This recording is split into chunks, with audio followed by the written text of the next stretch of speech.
Biden's April 14th, 2021, go to zero U.S. military withdrawal order in Afghanistan and the effect that this had on the Afghan military and Air Force in the middle of the Afghan fighting season. And I will now recognize myself for an opening statement.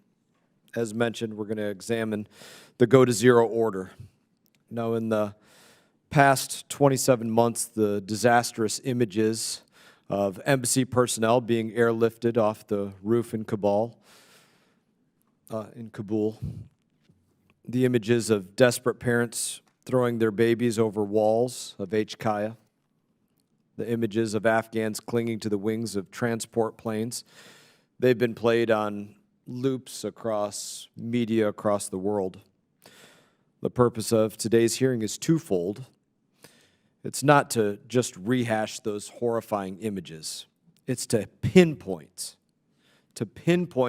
the day where it all went wrong, where you could say there's a day before and a day after, the day that President Joe Biden announced the go to zero order.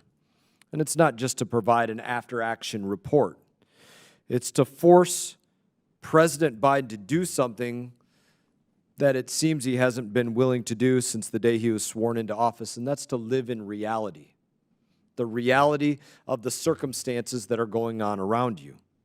President Biden loves to say that the collapse of Kabul in August of 21 was inevitable, but anybody who was paying an ounce of attention can tell you that it wasn't inevitable. The collapse of Kabul wasn't something that we were headed towards in 2002. It wasn't something that we were headed towards in 2010 when I was airlifted off the battlefield of Kandahar.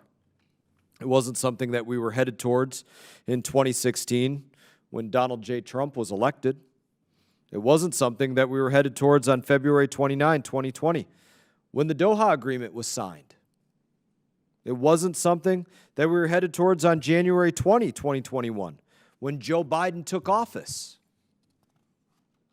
It became inevitable on April 14, 2021, when Joe Biden publicly announced his plans for an unconditional withdrawal by September 11, 2021.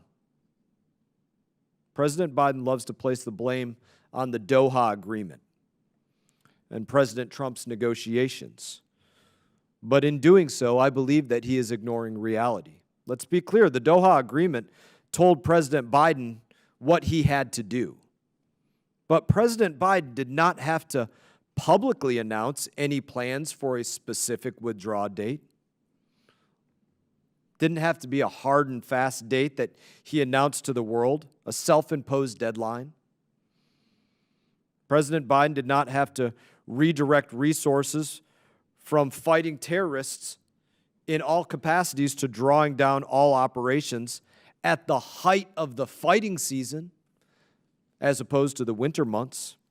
President Biden did not have to knock the knees out from the Afghan military by cutting and gutting their air support, withdrawing key contractors, and pulling logistic capabilities.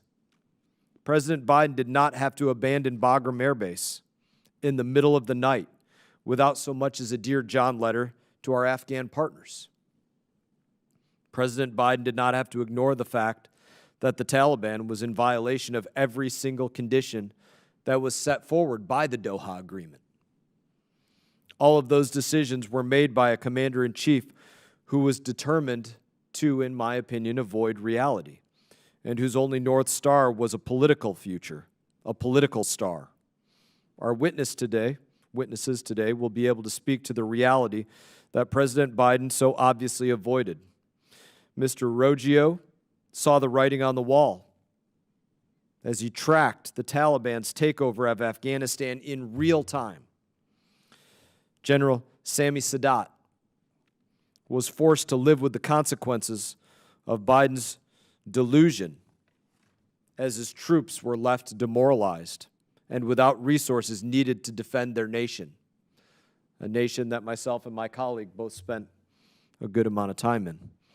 I also want to thank Dr. Dipali Mukhopadhyay I've worked on saying that a couple times and I still mess it up, and I apologize. I'm going to have to say it a few more times. For being here today, to lend your expertise and your opinion, and to recognize the members of the Afghan Army's National Female Tactical Platoon who are in attendance today.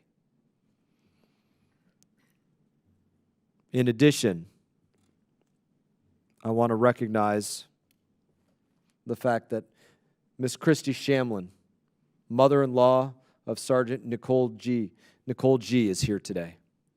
It's always nice to see you and appreciate you continually paying attention to this issue, taking of your time to continually do so. One of the 13 killed at the Abbey Gate. Here's why all of this matters. Let me wrap this up. The refusal to operate in reality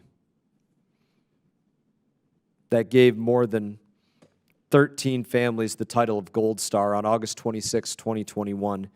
It's the same delusion that has underestimated terrorists and led to 48 attacks against our U.S. military posts in the past month, not living in reality of what's taking place.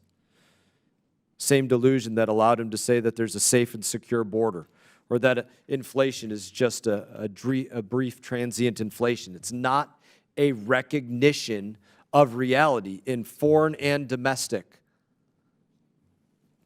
Every minute that President Biden ignores the reality is another minute that our troops across the globe are put at unnecessary risk, and another minute that the network of terrorists from Taliban to Hamas are able to get closer to their goals of destroying the United States of America.